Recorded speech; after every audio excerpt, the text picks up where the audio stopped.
Državni sekretar Ministarstva pravde Slobodan Homen kaže da će svim kriminalcima biti oduzeta imovina jer je to jedini način za efikasnu borbu protiv kriminala. Opština Zvezdara, prva državna institucija koja je data na korišćenje nepokretnost, privremeno oduzeta od optuženog za trgovinu narkoticima. Da se kriminal ne isplati, prvi je po svom džepu osetio kriminalac Darko Erceg, čija je kuća upravo ovim potpisom postala privremeno vlasništvo opštine Zvezdara.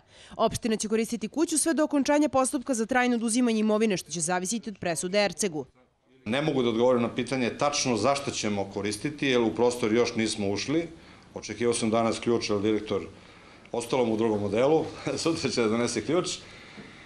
I onda ćemo, kad budemo ušli u taj prostor koji je projektovan za stanovanje, vidjeti šta je u ovom trenutku moguće uneti i ubaciti unutra.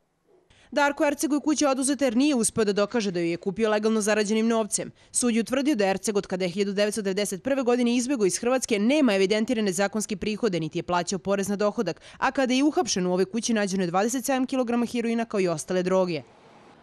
Ova kuća u Nerodimskoj ulici, koja ima 104 kvadrata i 6 starih placa, čija je vrednost 100.000 evra, najverovatnije će biti predata Centru za socijalni rad opštine Zvezdara. Pred našim sudovima je 260 postupaka za oduzimanje imovine kriminalaca, od koje bi država, prodajući na javnim aukcijama, mogla dosta da zaradi. Znači, suština zakona je da je pored toga što će kriminalci odgovarati za ono što su učinili, pored toga što će završiti u zatvoru, što bi trebalo da se desi, jeste da će svim kriminalcima biti oduzeta imovina, jer je to jedina prava poruka u borbi protiv organizovanog kriminala.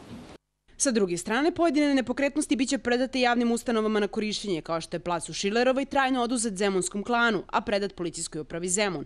Svetlana Milenković, Fox televizija.